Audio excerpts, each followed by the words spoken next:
Yo, what's good, family? Welcome back to the channel. Y'all already know what it is. We're diving into something heavy today, so grab your coffee, your tea, whatever you sipping on, cause this one's a lot. So today we got a transcript, an interview with a forensic counselor, we'll call her Debbie, and it's all centered around this situation with Pete and his wife. And look, I'm just gonna lay it out the way it came to me, cause this is some serious stuff, y'all. This involves allegations of abuse against the child, and the way this whole thing has unfolded, man, it's a lot. Okay, so first thing, the interviewer opens up by saying, look, if it were them being accused of something like this, they'd be fighting tooth and nail to clear their name. Like, you got the wrong person, I'm not guilty, I'll do whatever it takes. That's what an innocent person does, right? But instead, silence. Pete, silence. Meanwhile, his wife is out here talking loud on every platform, but Pete himself? Crickets. And honestly, y'all, that's the first red flag right there. When somebody's wife is doing all the talking and the accused person is just quiet? That's suspicious on its own. Now here's where it gets real interesting. The interviewer brings up this woman, Julie Royce, who apparently did some digging and found out it was super hard to get any information out of Pete directly. Like pulling teeth. And Debbie, our counselor, she basically confirms, yeah, that tracks. Then they pivot into this hypothetical. They use fake names, Susan and John, just to walk through, generally speaking, what would a counselor actually do in a situation like this. And Debbie breaks it down real clear. Counselors don't prove anything. That's not their job. Their job is to give an opinion to the court if asked, based on whatever interactions they had. They're not detectives, they're not judges. That's for police and child protective services to handle. But here's the thing, and this is where it gets juicy, the interviewer asks, okay, would you normally try to talk to John by himself? And Debbie's like, absolutely yes. In forensic counseling you gather info from everybody, both parents, other kids in the family, grandparents, even teachers. You build a full picture. Now we get into the actual story and y'all, this is the part that's gonna get you. So apparently there's this beach house scenario. Pete is in the kitchen wiping down the counter. Susie, that's the mom, tells her little girl, go upstairs and put your bathing suit on. And according to Susie's account, in that moment she sees Pete's eyes change. She said they turned black. And then, with a child in his hand, he follows this little girl up the stairs while she's about to go change. Yo. Let that sink in for a second.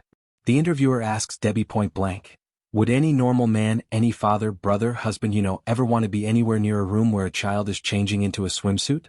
And Debbie says no. Straight up no. Normal men don't do that. So Susie runs downstairs to get her husband Jonathan, and apparently she didn't even think the family would believe her, cause they hadn't been supportive before when she tried to go to the police about something else involving a different person, some chiropractor with a sketchy history. So she needed Jonathan there for backup. And when Jonathan confronts Pete, big scene. Pete is apologizing, 50 times more, shaking, not himself, saying, I'm sorry, over and over. I mean, if you're innocent, why you apologizing 50 times for something that ain't even happened?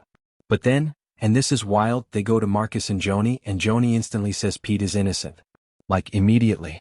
No investigation, nothing. And get this, Joni said God told her he's innocent. Now Debbie's response to all this? She says the proper thing to do, immediately, is file a report. Get the professionals involved while things are fresh, while there's still a chance for evidence. That's non-negotiable. Then they touch on something that really got me, y'all. Apparently someone named Rachel Lamb has been posting private information about this little girl on social media. Stuff about doctor's visits, health issues. Putting this 5-year-old's personal business out there for the whole internet to see forever. And Debbie says it straight, she's appalled. Because that information is gonna follow this child her whole life. That's heartbreaking, man. We gotta protect these babies for real. Now here's a huge point. Apparently Pete and his wife claimed they were exonerated after meeting with Debbie. Debbie shuts that down immediately. She says, and I quote her sentiment here, she couldn't exonerate anybody even if she wanted to. That's not how this works, and she never said that to anyone. Never happened. There was also this claim going around that the meeting was super grueling for Pete, like he went through it once and refused to ever do it again. Debbie's response? She barely got past introductions before, in her words, it was out of her hands. She didn't even get to ask the hard questions.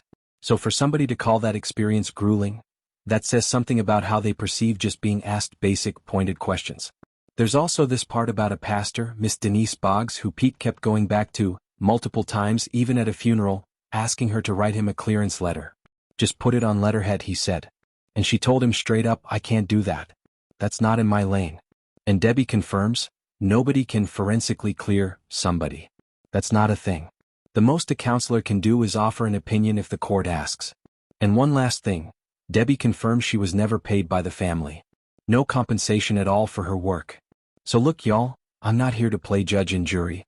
But when you line all this up, the silence from Pete, the apology marathon, the instant declaration of innocence from people who weren't even there, the misrepresented exoneration, and now private info about a child being splashed across the internet, something ain't sitting right. And most importantly, my heart goes out to this little girl and her family. That's really what matters here. Alright, that's what we got for today, family. Let me know your thoughts down in the comments, and as always, stay blessed, stay prayed up, and I'll see y'all next time.